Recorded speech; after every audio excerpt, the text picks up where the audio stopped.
ಒಳ್ಳೆ ಸಬ್ಜೆಕ್ಟು. ಇವಾಗ ಈ ಥರ ಸಿನಿಮಾಗಳು ಬರ್ತಾ ಇಲ್ಲ. ನಮ್ಮ ಕಲಾವಿದರು ಮೂಗ್ ಸುರೇಶ್ ಅವರು ತುಂಬ ಒಳ್ಳೆ ಮೂವಿ ಮಾಡಿದ್ದಾರೆ. ಅವ್ರ ಮಗ ಹೀರೋ ಆಗಿ ಮಾಡಿದ್ದಾರೆ.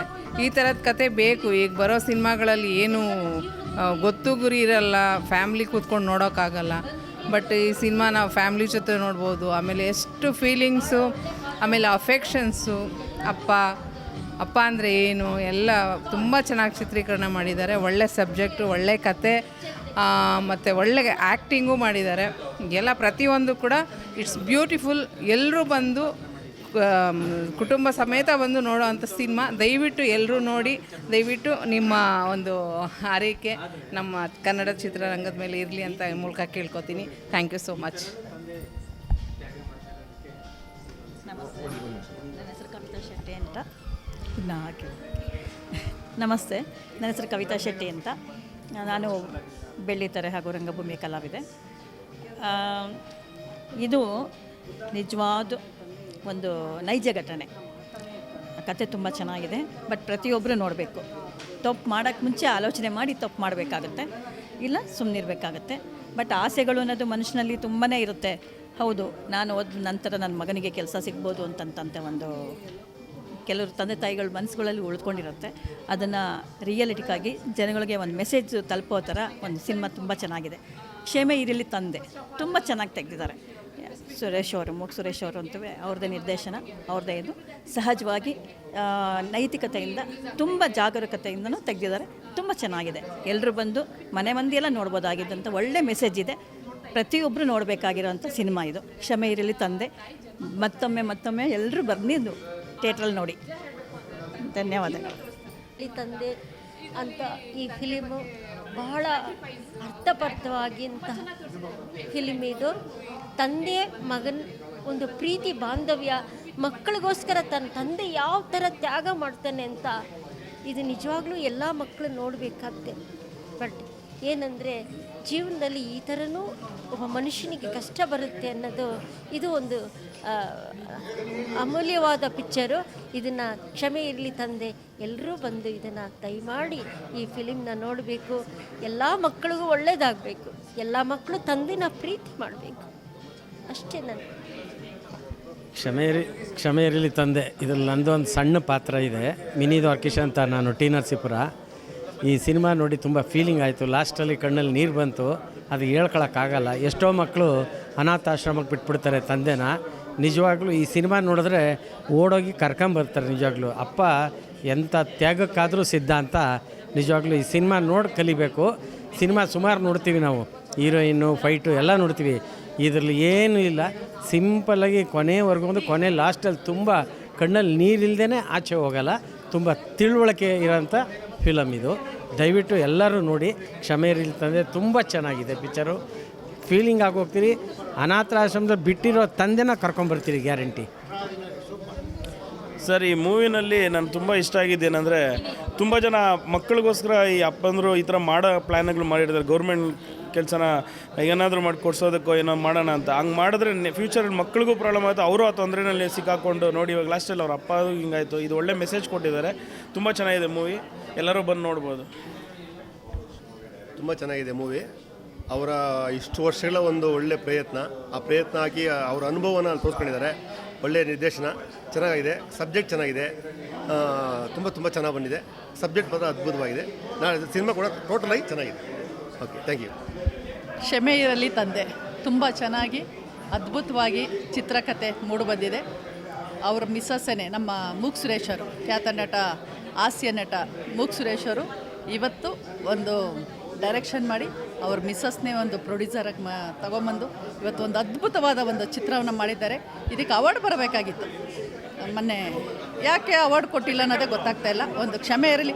ಒಂದು ತಂದೆ ಒಂದು ಮಕ್ಕಳಿಗೆ ಯಾವ ರೀತಿ ಒಂದು ತ್ಯಾಗ ಮಾಡ್ತಾರೆ ಅನ್ನೋದನ್ನ ಒಂದು ಸಿನಿಮಾದಲ್ಲಿ ತುಂಬ ಅಚ್ಚುಕಟ್ಟಾಗಿ ತೋರಿಸಿದ್ದಾರೆ. ತುಂಬ ಖುಷಿಯಾಯಿತು. 2 ಅವರು ನಮಗೇನು ಒಂದು ಬೇರೆ ಕಡೆ ಯಾವುದು ಗಮನ ಹೋಗಲಿಲ್ಲ. ಒಂದು ಸಮಾಜಕ್ಕೆ ಒಂದು ಒಳ್ಳೆ ಮೆಸೇಜ್ ಕೊಟ್ಟಿದ್ದಾರೆ. ಎಲ್ಲರೂ ಆದಷ್ಟು ಬಂದು ಸಿನಿಮಾ ನೋಡಿ ಮೆಸೇಜ್ನ ಏನು ಮೆಸೇಜ್ ಕೊಟ್ಟಿದ್ದಾರೆ ಅಂತ ತಿಳ್ಕೊಳ್ಳಿ. Thank you.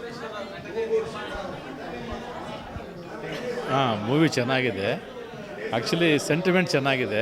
ಅಪ್ಪ ಮಗನಿಗೋಸ್ಕರ ತ್ಯಾಗ ಮಾಡೋದು. ಬಟ್ ನನ್ನ ಅನಿಸಿಕೆ ಪ್ರಕಾರ ಅಪ್ಪ ಸೂಸೈಡ್ ಮಾಡ್ಕೋಬೇಕಾಗಿತ್ತು, ಆಕ್ಸಿಡೆಂಟ್ ಆಗಬಾರ್ದಾಗಿತ್ತು. ಸುಸೈಡ್ ಮಾಡಿಕೊಂಡು ಹೊಟ್ಟೋಗ್ಬೇಕಾಗಿತ್ತು ಅನ್ನೋಂಥ ಮೂವಿ ಚೆನ್ನಾಗಿದೆ. ಗೊತ್ತಾಗದ್ರೆ ಹೊಟ್ಟೋಗ್ಬಿಟ್ಟಿದ್ರೆ ಯಾರು ಗೊತ್ತಿಲ್ದಿರ ಚೆನ್ನಾಗಿತ್ತು.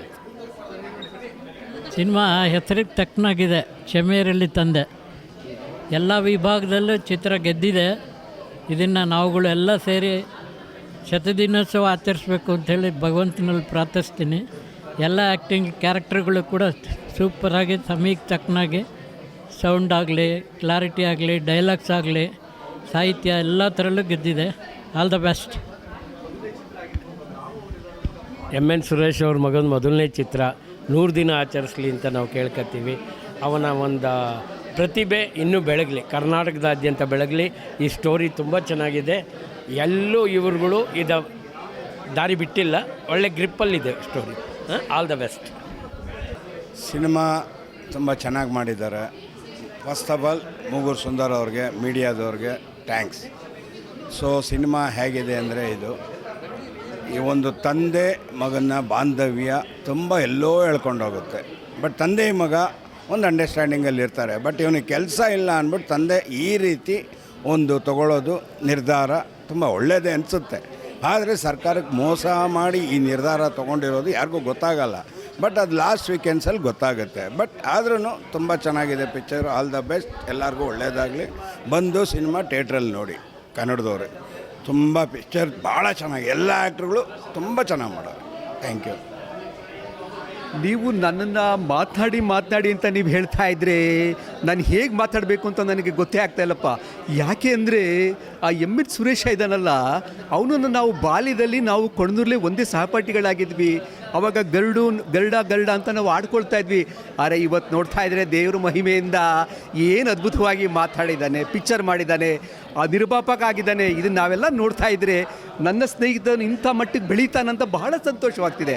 ಈ ಥರ ಕಲಾವಿದರಿಂದ ಇನ್ನೂ 100 ಚಿತ್ರ ಬರಲಿ ಅಂತ ನಾನು ಕೇಳ್ಕೊತಾ ಇದ್ದೀನಿ. ನಮ್ಮ ಸುರೇಶನ್ಗಾಗಿರ್ಬೋದು ಅಥವಾ ತಂದೆ ಕ್ಷಮೆಯಲ್ಲಿ ಅನ್ನೋ ಚಿತ್ರ ಮುಂದಕ್ಕೆ ಹೇಗೆ ಬರಬೇಕು ಅಂತ, ಮಗನೇ ಕ್ಷಮೆಯಲ್ಲಿ ಅಂತ 2ನೇ ಭಾಗನೂ ಬರಲಿ ಅಂತ ಬಹಳ ಚೆನ್ನಾಗಿದೆ. ತುಂಬ ಧನ್ಯವಾದಗಳು. ಈಗ ಸಿನಿಮಾ ನೋಡ್ಕೊಂಡು ಬಂದೆ. ಒಳ್ಳೆ ಸಿನಿಮಾ, ತುಂಬ ಚೆನ್ನಾಗಿ ತೆಗೆದಾರೆ. ಸುರೇಶ್ ಅವರೇ ಸಿನಿಮಾ ಪ್ರೊಡ್ಯೂಸ್ ಮಾಡಿ ಅವರೇ ಡೈರೆಕ್ಷನ್ ಮಾಡಿದ್ದಾರೆ. ಒಂದು ಒಳ್ಳೆ ಮೆಸೇಜ್ ಅಂದರೆ ಗೌರ್ಮೆಂಟ್ ಕೆಲಸ ಇದ್ದರೆ ಮಾತ್ರ ಹೆಣ್ಣು ಕೊಡ್ತಾರೆ ಅನ್ನೋ ಮೆಸೇಜ್ ಇವರೆಂಟು. ಮಕ್ಕಳಿಗೋಸ್ಕರ ಏನು ಮಾಡಬೇಕು ತಂದೆ, ಏನು ಮಾಡ್ಬೋದು ಅನ್ನೋ ಕೊನೆಯ ಪ್ರಯತ್ನ ಅವ್ರು ಟ್ರೈ ಮಾಡಿದ್ದಾರೆ. ಕಥೆ ಹೇಳಬಾರ್ದು, ಸಿನಿಮಾ ನೋಡಿ. ಒಳ್ಳೆ ಸಿನಿಮಾ, ತುಂಬ ಚೆನ್ನಾಗಿ ತೆಗೆದಾರೆ. ಅವ್ರು ಒಳ್ಳೇದಾಗಲಿ. All the best. ಇತ್ತೀಚಿನ ದಿನಗಳಲ್ಲಿ ಈ ಥರದ ಚಿತ್ರಗಳು ಬಂದಿದ್ದು ಅಪರೂಪನೇ. ಕ್ಷಮೆ ಇರಲಿ ತಂದೆ. ಆದರೆ ತಂದೆ ಮಗನಿಗೋಸ್ಕರ ಎಷ್ಟು ತ್ಯಾಗ ಮಾಡೋದಕ್ಕೆ ಸಾಧ್ಯ ಇದೆ ಅಷ್ಟು ತ್ಯಾಗ ಮಾಡ್ತಾಯಿದ್ದಾನೆ. ಆದರೆ ಇಲ್ಲಿ ತಂದೆ ಒಬ್ಬ ಸರ್ಕಾರಿ ನೌಕರ, ಅವನು ಮಾಡಿದ ಕ್ರೈಮು, ಮಗನೂ ಸಿಕ್ಕಿಸ್ದ, ಭಾವನಾತ್ಮಕವಾಗಿ ಮಗನಿಗೆ ಹಿಂಸೆ ಕೊಟ್ಟ, ಅವನು ಹಿಂಸೆ ಪಟ್ಟ. ಆದರೆ ತಪ್ಪು ಮಾಡಿದವನು ಯಾವುದೇ ಕಾರಣಕ್ಕೂ ಕಾನೂನಿನ ದೃಷ್ಟಿಯಿಂದ ತಪ್ಪಿಸ್ಕೊಳ್ಳೋದಕ್ಕೆ ಸಾಧ್ಯನೇ ಇಲ್ಲ ಅನ್ನುವಂಥದ್ದು ಸಂದೇಶ ಭಾಳ ಚೆನ್ನಾಗಿ ಬಂದಿದೆ. ಒಂದು ಕ್ರೈಮ್ ಮಾಡ್ಬೇಕಾದ್ರೆ ಭಾಳ ಯೋಚನೆ ಮಾಡ್ಬೇಕು ಮನುಷ್ಯ. ಇದು ಎಲ್ಲರಿಗೂ ಒಂದು ಸಂದೇಶ, ಪ್ರತಿಯೊಬ್ಬರಿಗೂ ಒಂದು ಸಂದೇಶನೇ ಇದು. ಅದು ಈ ಒಂದು ಆ ಭಾವನಾತ್ಮಕ ಸಂದೇಶಗಳಿದ್ದಾವಲ್ಲ, ಅದು ಅರ್ಥ ಮಾಡ್ಕೊಳ್ಳೋದು ಭಾಳ ಕಷ್ಟ ಆಗ್ತದೆ. ಬಟ್ ಇವತ್ತಿನ ದಿನ ನಾವು ಕ್ರೈಮಲ್ಲಿ ಏನು ಬೇಕಾದ್ರೂ ಮಾಡ್ಬೋದು, ನನ್ನ ಮಗನಿಗೋಸ್ಕರ ಏನು ಬೇಕಾದ್ರೂ ತ್ಯಾಗ ಮಾಡ್ಬೋದು ಅಂತ. ಇದು ಒಂದು ವಿಧದ ತ್ಯಾಗನೂ ಹೌದು, ಕ್ರೈಮೂ ಹೌದು.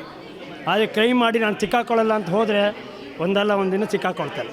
ಅದು ಈ ಸಂದೇಶ. ಅದು ಇದು ಭಾಳ ಚೆನ್ನಾಗಿ ಮೂಡಿ ಬಂದಿದೆ ಮತ್ತು ಭಾವನಾತ್ಮಕವಾಗಂತೂ ಭಾಳ ಚೆನ್ನಾಗಿ ಬಂದಿದೆ. ಅದು ಇದನ್ನು ಇತ್ತೀಚಿನ ದಿನಗಳು ಯಾರ ಚಿತ್ರಗಳಂತ ಎಲ್ಲೂ ನೋಡಿಲ್ಲ. ಮತ್ತು ಮನವಂದಿ ಮತ್ತು ಕುಟುಂಬಸ್ಥರು ಎಲ್ಲ ಕೂತ್ಕೊಂಡು ನೋಡುವಂಥ ಚಿತ್ರಗಳು. ನಮಸ್ಕಾರ. ನಮ್ಮ ಸುರೇಶ್ ಅವರ ನಿರ್ದೇಶನದ ಸಿನಿಮಾವನ್ನು ನೋಡಿದೆ. ಅದರಲ್ಲಿ ನನಗೂ ಒಂದು ಸಣ್ಣ ಪಾತ್ರ ಇತ್ತು, ಸಂತೋಷ. ಇದು ಒಂದು ಸರಳವಾದ ಅಥವಾ ಒಂದು ಸಾಮಾನ್ಯವಾದಂಥ ಒಂದು ಸಮಸ್ಯೆ. ತಂದೆ ತಾಯಿಗಳಿಗೆ ಮಕ್ಕಳಿಗೆ ಮದುವೆ ಮಾಡುವಂಥ ಸಂದರ್ಭದಲ್ಲಿ ಎದುರಾಗುವಂಥವು.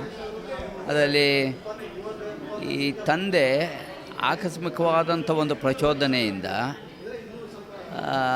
ಮಗನಿಗೆ ಮದುವೆ ಆಗೋ ಹಾಗೆ ಪರೋಕ್ಷವಾಗಿ ನೆರವಾಗ್ತಾನೆ. ಅವನೇನು ಇದು ಈಗ ಆಗ್ಬೋದು ಅಂತ ಒಂದು ಸ್ವಲ್ಪ ಅಂದ್ಕೊಂಡ್ರೂ ಅದು ಪೂರ್ಣವಾಗಿ ಅವನು ಹೊಣೆಗಾರ ಆಗೋದಿಲ್ಲ.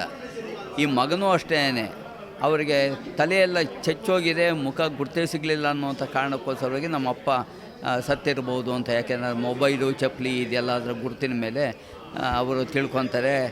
ಅವರಿಗೆ ಸರ್ಕಾರದಲ್ಲಿ ಕೆಲಸ ಎಲ್ಲ ಸಿಗ್ತದೆ.